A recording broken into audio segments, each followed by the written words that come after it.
설입니다. 우리 가족과 또 친지들과 함께 또 귀한 시간들을 보내시지요. 또 우리 아버님 어머님도 함께 예배 자리에 오셔서 참 좋습니다. 우리가 이 명절 때에 가족들과 친지들을 만납니다. 평소에 또 그리워하고 또 어떠한 상황이 있더라도 또 확대된 우리의 가정으로서 혹은 또 확대된 나의 어떤 모습으로서 우리의 가정과 친지들을 돌아보는 것이 우리의 그 날마다 매년마다 하는 풍습 중에 하나일 수도 있을 것입니다. 명절 때에 원수를 만나지는 않지요. 명절 때는 늘 내 편일 수 있는 늘 그리워하는 우리 가족과 친지들을 만나게 되는 것입니다. 우리가 이제 설날을 맞이하여서 또 구정으로서 또 새로운 새해를 맞이하게 됩니다. 지난 한 해를 돌아보면서 많은 기대하는 것들을 우리가 어떻게 이루며 살아갔는가 떠올려 볼 때에 어떤 것은 우리의 기대만큼 잘 이루어진 일들도 있겠지만 어떤 것들은 우리가 생각하지 못하였었던 어려운 일들 속에서 기대하였지만 그 기대를 이루지 못한 일들도 아마 있으실 것입니다. 올 한 해를 이제 새롭게 맞이하면서 이 한 해에 대한 서로의 복을 빌면서 이 한 해는 서로 좋은 일만 가득하기를, 행복이 가득하기를 우리는 그렇게 서로를 축복합니다. 그럼에도 불구하고 작년에 우리가 이미 경험했던 것과 같이 우리의 생각만큼 잘 되지 않는 일도 분명히 있을지도 모르겠습니다. 언제나 나의 편이라고 생각하였었던 모든 일들이 어느덧 남의 편이 되어버리는, 내 편 아니라 남 편 되어버리는 이런 일들을 우리가 늘상 경험해오고 하지요. 오늘 본문에 다윗이 아마 그런 상황이었을 것이라고 생각을 합니다. 다윗에게 있어서 나의 편 혹은 나의 사람이라고 생각했었던 바로 그들로부터의 배신, 그들로부터의 돌아섬, 이 어려움을 당하고 있는 다윗이 오늘 하나님을 향하여서 어떻게 부르짖고 있는지를 살펴보는 것을 통해서 올 한 해 저와 여러분들의 삶 속에서 나의 기대와는 다른 어떤 마음이 아픈 일들을 맞이하게 될 때 바로 우리는 어떠한 마음의 자세를 가져야 할지를 살펴보도록 하겠습니다. 다윗의 경우를 좀 간단히 배경을 살펴보기를 원합니다. 여러분들 54편의 표저에 보시면 다윗의 맞쓰길이라고 하면서 인도자를 따라 현악에 맞춘 노래로서 10사람이 사울에게 이르러 말하기를 다윗이 우리가 있는 곳에 숨지 아니하였나이까 하던 때라고 본문의 배경을 말해주고 있습니다. 10사람이 누구냐면 10이라는 지역에 살고 있는 사람들입니다. 10이라는 지역. 그 사람들이 사울에게 다윗이 여기에 숨어 있다라고 밀고 하고 있는 그런 상황이라고 말하고 있는 것이에요. 당시에 10이라는 지역은 어느 곳이냐면 저 이스라엘 남부 쪽에 유다 지파가 살고 있는 동네, 유다 지파가 살고 있는 지역 속에 10이라는 지역이 있습니다. 그러니까 10사람은 유다 지파 사람입니다. 유다 지파 사람이요. 다윗이 어느 지파 사람입니까? 유다 지파 사람입니다. 그러니까 우리로 따지면 대전 사람, 우리로 따지면 유성구에 사는 사람을 어디 다른 지역에서 생각하면 우리의 가족과도 같지요. 바로 그런 다윗과 같은 지파에 있는 이 10사람들입니다. 그런데 이들이 다윗을 사울왕은 이제 베냐민 지파지요. 그에게 밀고 합니다. 다윗을 군사를 동원하여서 쫓고 있는 상황을 알고 있었기 때문이에요. 총 밀고를 2번 합니다. 사무엘상 23장에 보면 한 번 하고 26장에 한 번을 하거든요. 10이라는 곳에서 10 광야에서 한 산에 숨어 있는 다윗을 알고 10사람들이 이 사울에게 가서 그가 여기에 숨어 있습니다라고 말합니다. 그러자 사울이 그러면 얼른 가서 다윗이 또 어디로 다른 데로 도망하지 않나 잘 주도 면밀하게 살피라고 이야기를 하고 군대와 함께 다윗을 이제 잡기 위해서 추격하기 위해서 다가오지요. 다윗은 자기 자신에게 있어서는 이 유다 지파는 우리 가족들 아닙니까? 우리의 친척들 아닙니까? 물론 다른 지파 사람들도 결국 야곱의 후손으로서 먼 친척이지만 그래도 유다 지파는 함께 땅을 분배받고 여기까지 살고 있는 우리의 지역 사람이요 나의 친척이요 가족들입니다. 그런데 이 어려운 순간 속에서 사울 왕에게 쫓기고 있는 어려운 순간 속에 유대 땅, 나의 그 가족 고향 땅으로 갔더니 그곳에서 우리의 친지들이 나를 배신하고 사울 왕에게 밀고하고 있는 그 경험을 하게 되는 것이에요. 사울 왕이 쫓아옵니다. 절체절명의 위기의 상황이지요.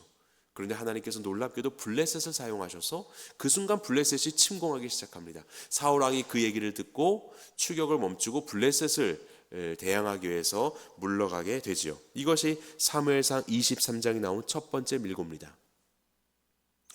여기에서 그치지 않고 26장에 보면 두 번째 밀고가 나옵니다. 다윗이 그 땅을 떠나지 않고 잠시 엔게디 광야에 갔다가 다시 십 광야로 돌아옵니다. 그리고 그곳에서 살고 있는데 이번에도 역시 그의 친척인 유다지파 10사람들이 다윗을 사울왕에게 밀고하죠. 그래서 사울왕이 이번에는 3,000명의 군대를 더 거느리고 다윗을 추격하면서 에워싸고 다윗이 머물고 있어 숨어 있었던 그 산 언저리에 진을 치고 다윗을 대적하는 바로 그러한 상황에 맞닥뜨리게 됩니다. 이렇게 다윗은 두 번이나 자기의 친족 사람이라고 할 수 있는 10사람에 의해서 밀고를 당하고 어려운 지경에 처하게 된 것이지요. 사실 이 사람들 뿐이겠습니까? 자기를 죽이려고 오는 사울은 어떻습니까? 사울이 과거에 악한 영에 사로잡혀서 굉장히 힘겨워하고 있을 때 사람들이 수금을 타는 사람들을 불러서 음악으로 좀 마음을 좀 추스리고자 그렇게 권유하였고, 하나님께서는 다윗을 그의 곁에 붙여주셔서 다윗이 악기를 연주함으로 사울이 그 모든 악한 영으로부터의 어려움으로부터 해소될 수 있도록 그렇게 하나님은 다윗을 사울 옆에 두셨거든요. 그래서 사울은 다윗을 매우 좋아하게 되었어요. 매우 사랑하게 되었습니다. 그래서 다윗을 자신의 무기를 드는 근위병으로 그렇게 가까이 두기도 하였지요.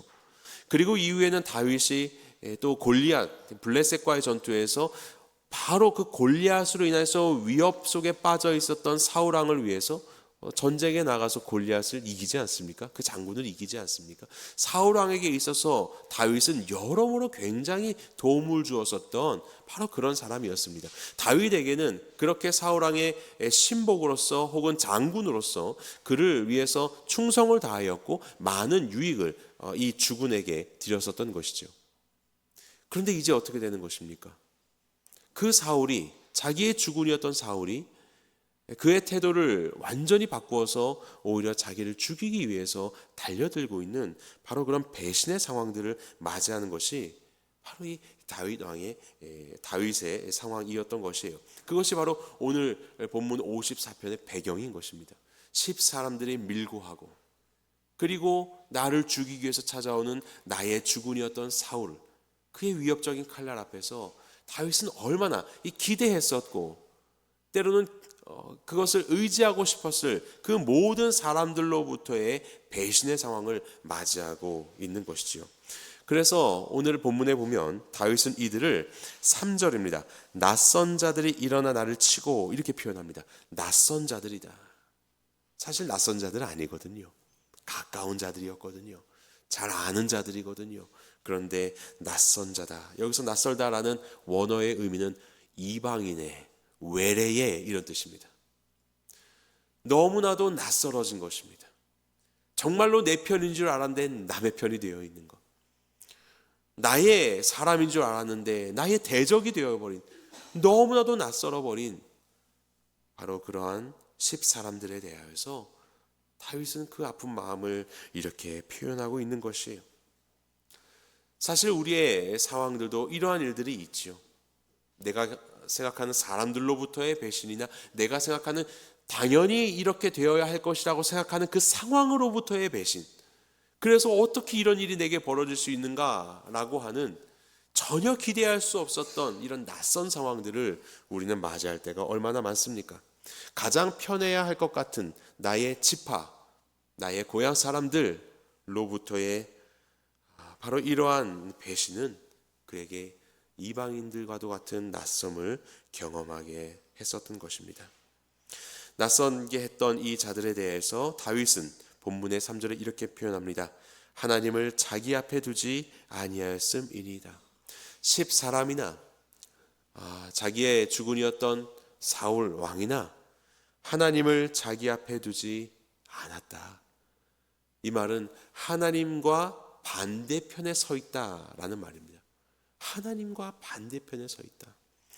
그들은 하나님의 뜻을 묻지 않고, 그들은 하나님의 그 방향성을 알지 못하고, 그들은 하나님이 기뻐하시는 삶의 행위가 무엇인지를 전혀 살피지 않은 채 그들의 눈앞에 보여지는 인간적인 생각들로 살아가고 있다는 것입니다. 하나님과 반대편에 있다. 그것이 바로 다윗을 대적하고 있는 자들의 실체라는 것을 여기서 폭로하고 있는 것이에요.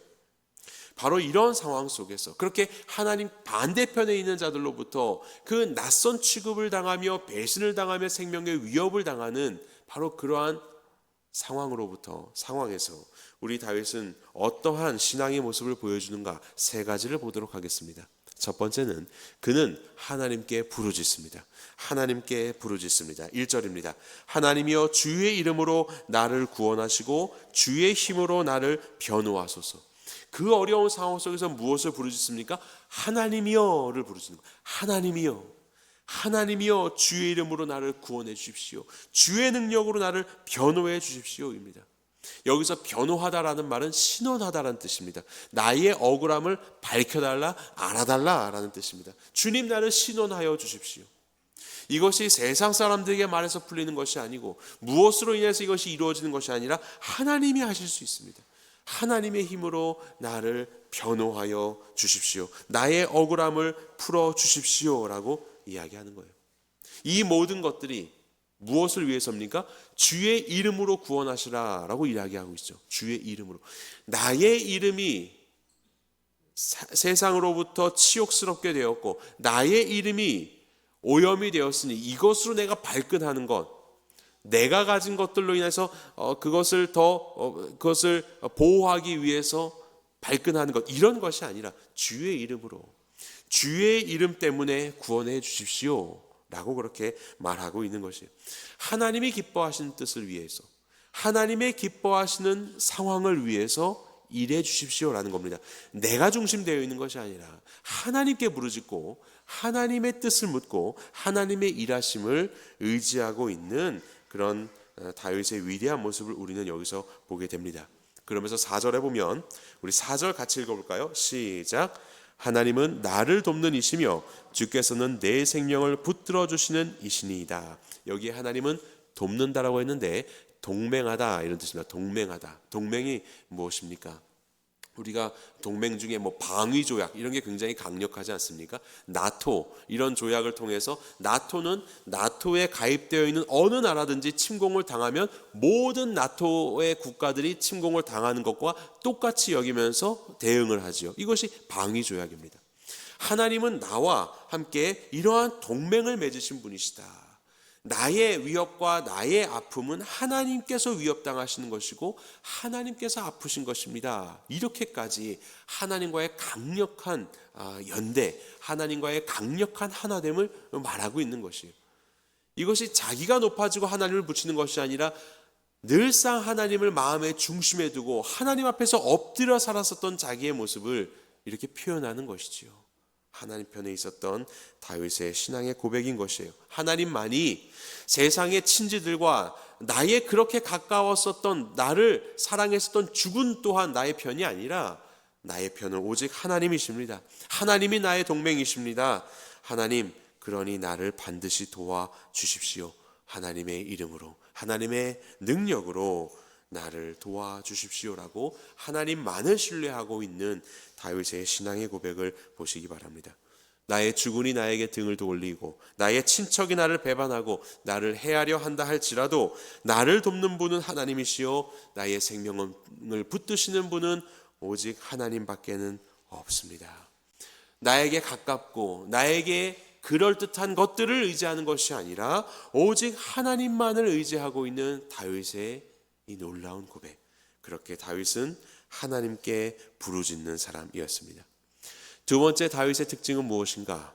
그는 하나님의 행하심을 기다리는 사람이었습니다. 하나님의 행하심을 기다리는 사람.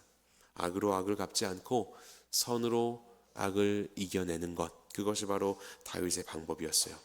자, 5절 보겠습니다. 같이 읽어볼까요? 시작. 주께서는 내 원수에게 악으로 갚으시리니 주의 성실하심으로 그들을 멸하소서. 내가 갚는 것 아니라 주께서 갚으십니다. 주께서 이루십니다. 라고 말하고 있는 거예요. 첫 번째 10사람들이 다윗을 밀고 하였을 때 사울이 왔다가 블레셋이 침공하여서 갑자기 물러가게 되었다고 말씀드렸죠. 그리고 그 일을 해결하고 나서 다시 이제 사울이 돌아옵니다. 그때에 다윗이 10광야에 있다가 엔게디 광야로 이제 도망갔었거든요. 엔게디 광야까지 쫓아왔어요. 그러다가 이 사울이 갑자기 볼 일이 급해가지고 엔게디 광야에 있는 동굴 안으로 들어가서 볼 일을 봤습니다. 그런데 참 절묘하게도 그 동굴 속에서 다윗과 그의 군대들이 숨어 있었거든요. 사울을 칠 수 있는 아주 절호의 기회였지요. 무방비 상태였으니까. 그런데 다윗은 사울을 치지 않습니다. 그리고 그의 옷깃만 살짝 이렇게 베었죠. 그리고 나서 이제 사울이 일 다 치르고 밖에 나갔을 때에 그가 이 옷깃을 보며 이야기를 하는 것이죠. 내가 당신을 죽일 기회가 있었지만 하나님께서 기름 부으신 자를 나는 그렇게 할 수 없다 라고 그는 그렇게 고백하지 않습니까? 당신을 향한 나의 이 마음을 아십니까? 왜 나는 당신을 해하지 않는데 당신은 왜 이렇게 나에 대해서 오해를 하십니까? 라고 그렇게 이야기했었습니다. 이것이 첫 번째 밀고를 당했을 때에 다윗이 사울을 살려준 일이에요. 그리고 나서 이제 두 번째 밀고가 있었다고 말씀드렸죠. 이 엔게디 광야에서 다시 10광야로 왔을 때 10사람들이 다시 이 사울 왕에게 이 다윗을 밀고를 하였어요. 그래서 군사 3,000명을 데리고 와서 다윗이 숨어있는 산 밑에다가 쫙 진영을 깔아놓고 이제 이 다윗을 잡을 궁리를 하고 있는 때였습니다. 그때에 이제 진영들이 자리를 하고 그 진영 바로 가운데 정 가운데에 사울 왕의 처소가 있었는데 그가 잠을 자고 있었습니다. 다윗이 그의 신복과 함께 이 진영으로 들어가죠. 이 두 사람이 몰래 들어갑니다. 몰래 들어가서 사울 왕이 자는 것을 보게 됩니다. 같이 갔었던 병사가 말합니다. 당장 이 사람을 이 창으로 찔러 죽입시다. 그런데 그렇게 하지 않죠. 그러면 안 된다. 그리고 나서 하나님이 기름 부음 받은 자를 그 누구를 막론하고 그런 자들을 그런 사람을 해쳐서는 안 된다라고 이야기하고 사울 왕의 창과 물병만을 몰래 가지고 나와서 가죠. 그리고 이제 산에서 얘기합니다. 사울 왕을 깨우죠. 내가 당신의 창과 물병을 가져왔습니다. 당신을 해할 수 있는 상황이 되었지만 나는 당신을 해하지 않습니다. 그렇게 말했었던 것이에요. 그때에 이 사울 왕을 죽이자고 했었던 병사에게 다윗이 했었던 말이 이 말이 있어요. 여호와께서 살아계심을 두고 맹세하노니 여호와께서 그를 치실 것이다 이야기했습니다. 우리는 치지 않을 거야. 하지만 하나님이 하실 거야. 하나님이 하실 거야. 이것이 바로 다윗의 고백이었거든요. 그렇게 그는 사울 왕에 대해서 두 번이나 기회가 있음에도 불구하고 하나님의 행하심에 그 모든 것들을 맡깁니다. 사울 왕뿐이겠습니까? 자신을 두 번이나 밀고 하였던 이 10사람들에 대해서는요. 이후에 사울 왕은 두 번째에 이제 실패했죠. 그리고 나서 다윗의 마음을 확인하고 돌아갑니다. 그리고 나서 더 이상 다윗을 추격하지 않습니다. 그렇게 살아가다가 블레셋이 침공하여서 싸우다가 길보아 산에서 최후의 그 죽음을 맞이하게 되죠. 그렇게 이제 사울이 죽습니다. 그리고 나서 이제 다윗이 즉위를 하지 않습니까? 그렇다면 이제 자기에 대해서 두 번이나 밀고 했었던 이 10사람들을 처단해야 되는 건 아니겠어요? 그런데 성경에는 그런 기록이 등장하지 않습니다. 다윗 왕은 이런 것들이 참 많습니다. 사울 왕의 아들이었던 요나단의 아들이었던 왕족이라고 할 수 있는 그 무비보셋도 그는 함께 거두어서 왕궁에서 먹고 자라게 하지요. 그뿐 아닙니다. 다윗 왕이 사울 왕에게 다윗 왕이 어려움을 겪고 있을 때에 시므이라는 사람이 나타나서 다윗 왕을 저주하지 않습니까? 하지만 그 압살롬의 그 반역으로부터의 어려움에도 불구하고 다윗은 그 시므이를 해하지 않습니다. 다시 즉위한 다음에 그에 대해서 해하지 않습니다. 그리고 압살롬을 동조했었던 수많은 병사들에 대하여서도 장군들에 대해서도 다윗은 그렇게 처단하지 않습니다. 모든 나의 대적이라고 보여지는 자들에 대해서 다윗은 자기의 손으로 그들을 취하지 않는 것을 우리는 보게 됩니다. 언제나 하나님께 맡기는 것이죠. 이것이 다윗이 유약해서입니까? 그렇지 않습니다. 그럼 다윗이 전부 다 그렇게 사람들에 대해서 처단하지 않고 살았을까요? 그렇지 않습니다. 하나님의 뜻에 벗어난 것처럼 보이는, 하나님의 권위와 하나님의 위엄과 하나님의 말씀에 벗어난 것처럼 보이는 모든 자들에 대해서는 다윗은 바로 그를 처단하는 것들을 보게 되죠. 예를 들어서 사울 왕의 죽음, 그 소식을 알렸었던 사울 왕을 죽인 병사에 대해서 그는 즉결 처단을 하게 됩니다. 다윗은 이런 하나님을 자기 앞에 두지 않았었던 낯선 자들, 그래서 다윗을 어렵게 함에도 불구하고 그들의 생명에 대하여서, 그들에 대한 어떤 대응에 대하여서 자기 자신이 행하지 아니하고 언제나 하나님께 맡기는 것들을 보게 됩니다. 두 차례에 걸친 기회에도 하나님 앞에서 행하였었던 다윗, 그리고 10사람을 끝까지 용서하였었던 다윗, 단순히 어려움 가운데 인간적인 대응으로 맞서지 않고 그 상황 속에서 하나님을 인정하며 행하였었던 자가 바로 다윗인 것입니다. 그는 하나님의 행하심을 기다리는 자였습니다. 이것이 바로 다윗 왕의 위대함입니다. 자, 마지막 세 번째로 다윗 왕의 특징은 무엇입니까? 그는 하나님을 찬양하는 자입니다. 하나님을 찬양하는 자. 자, 본문의 6절 보겠습니다. 시작. 내가 낙헌제로 주께 제사하리이다. 여호와여 주의 이름에 감사하오리니 주의 이름이 선하심이니이다. 하나님께서 행하실 것을 믿고 그는 하나님께 감사하며 찬양드립니다. 여기에 보면 낙헌제를 한다고 했는데, 낙헌제는 자발적으로 드리는 제사입니다. 하나님께서 명하신 제사가 아닙니다. 이것은 자발적으로 하나님께 드리고 싶어서 드리는 제사입니다. 그렇게 다윗은 하나님께 자발적으로 자원하여서 감사와 찬양을 올려드리는 것이 바로 다윗이에요.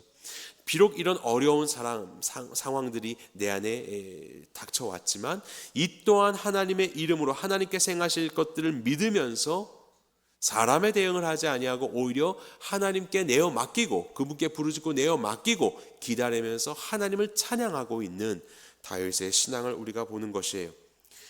누가 이렇게 하나님을 찬양할 수 있는가? 정말로 하나님은 신실하셔서 결국 우리의 삶 가운데 하나님의 선하신 일들을 이루실 나의 편이라는 것을 고백하는 자만이 하나님을 찬양할 수 있는 거예요. 당장 눈앞에 보이는 상황은 하나님이 일하시는 것 같지 않아도, 결국 내 삶이 이러다가 끝나는 것처럼 보인다 하더라도 하나님을 신뢰하는 자는 끝까지 하나님을 찬양할 수 있는 것입니다. 바로 우리 주 예수 그리스도께서 이러한 삶을 사셨죠. 그는 죽는 순간까지도 하나님께 의뢰하고 하나님의 뜻을 따랐었던 분이었습니다. 예수님이야말로 얼마나 배신을 당하셨습니까? 내가 지지 않아도 되는 이 모든 죄악과 세상 죄를 다 지시고, 심지어는 바라바는 풀어주고 예수님은 죽이라고 이야기하는 그 사람들 속에서 예수님을 겪지 않아도 될 그 모든 고통과 아픔을 겪게 되셨지요. 언제까지요? 도대체 하나님 이 억울함을 언제 해결해 주시는 것입니까? 그런데 예수님은 그 대적들에게도, 자기를 못 박아 죽이라고 한 자들에게도 하나님 그들을 용서해 주십시오. 저들이 하는 일을 그들이 알지 못하나이다. 참으로 하나님의 심정을 가지셨던 예수님은 그들을 용서하셨고 이 모든 것들을 하나님 손에 맡기셨죠. 나의 영혼을 하나님 손에 맡기셨죠. 그렇게 예수님은 죽기까지 하나님을 찬양하며 하나님 앞에 온전히 순종하며 하나님의 일하심을 의지하며 사셨던 분이 예수님입니다. 1년을 기다리면 될까요? 5년을 기다리면 될까요? 아니요. 예수님은 죽기까지 그렇게 하나님을 신뢰했습니다. 그랬더니 어떻게 되었습니까? 로마서 1장 4절은 우리에게 이렇게 선포합니다. 성결의 영으로는 죽은 자들 가운데서 부활하사 능력으로 하나님의 아들로 선포되셨으니, 이렇게 말씀합니다. 예수님의 부활이 성결의 영으로 죽은 자 가운데서 살아나신 것으로, 예수님의 부활이 하나님의 아들이심을, 그의 의로우심을 증거하게 되었다라고 하는 겁니다. 예수님은 죽었지만, 끝까지 순종하여 결국 죽음에 이르게 되었지만, 하나님은 그를 다시 살리심으로 인하여서, 하나님의 살리심으로 인하여서 그가 하나님의 아들이시오 메시아시오, 그가 의로운 자시오, 그의 모든 것들은 다 온전한 하나님을 향한 순종의 행위였음을, 하나님 앞에 어떠한 죄 없이도 끝까지 하나님 앞에 순종하는 하나님의 어린 양 되셨음을, 의로우신 하나님의 아들 되셨음을 선포하셨다라고 말씀하고 있는 것이에요. 예수님은 그렇게 죽기까지 끝까지 순종하셨고, 결국 그 하나님은 예수님을 배신하지 않으시고 예수님의 참되심을, 진실하심을 세상 모든 만물 가운데 부활케 하심으로 드러내셨던 것입니다. 우리의 삶에 이 모든 것들을 한번 적용해 보기를 원합니다. 올해 우리의 삶 속에서 복을 빌고 복을 나누며 그렇게 축복하면서 이 한 해를 시작하지만, 때로는 우리의 삶과는 다른 생각할 수 없었던 그런 어떤 돌아서는 상황들, 생각할 수 없는 세상에서의 일들의 꼬임과 어떤 그런 결론과도 같은 상황들이 우리의 삶 가운데 펼쳐지게 될지도 모르겠습니다. 하지만 그때에 오늘의 이 말씀을 듣는 우리가 기억해야 할 것은 나의 이름이나 세상적인 어떤 것들 위하여서가 아니라 하나님이 기뻐하시는 것들이 무엇이며 하나님의 이름이 무엇인가를 날마다 묵상하고 그것들을 기억하며 우리의 삶을 살아가기를 원합니다. 하나님께서 무엇을 원하실까? 하나님을 앞에 두고 사는 자로서, 다윗과도 같은 자, 이 낯선 자들이 아니라 다윗과도 같은 자로서 나는 바로 이 순간에 무엇을 어떻게 반응해야 할 것인가? 바로 그 어려운 상황이 우리의 삶에 찾아올 때 나의 이름의 어떤 훼손으로 인해 발끈하는 것이 아니라 하나님의 이름을 언제나 생각하면서 하나님께 부르짖고 하나님의 일하심을 기다리면서, 그럼에도 불구하고 하나님을 찬양하는 우리 모두가 되길 간절히 소망합니다. 하나님께서는 그렇게 하나님을 의지하는 자들을 하나님이 기뻐 받아주시고, 그의 모든 그 의지하는 행위, 때로는 세상에서 보기엔 너무나도 바보스러울처럼 그렇게 보여질 수 있는 바로 그 상황이지만, 그렇게 하나님만 부르짖고 하나님께 붙어있는 바로 그들의 행위와 그들의 모습 속에서 다른 누구의 이름이 아니라 그렇게 하나님만을 의지하는 그로 인해서 하나님의 이름을 위하여 하나님은 우리를 구원하실 것이요 주의 손의 능력으로 우리를 변호해 주실 것입니다. 바로 그 하나님을 오늘도 신뢰하면서 신실하신 하나님 앞에서 살아가는 우리 모두가 되기를 주님의 이름으로 간절히 축원합니다.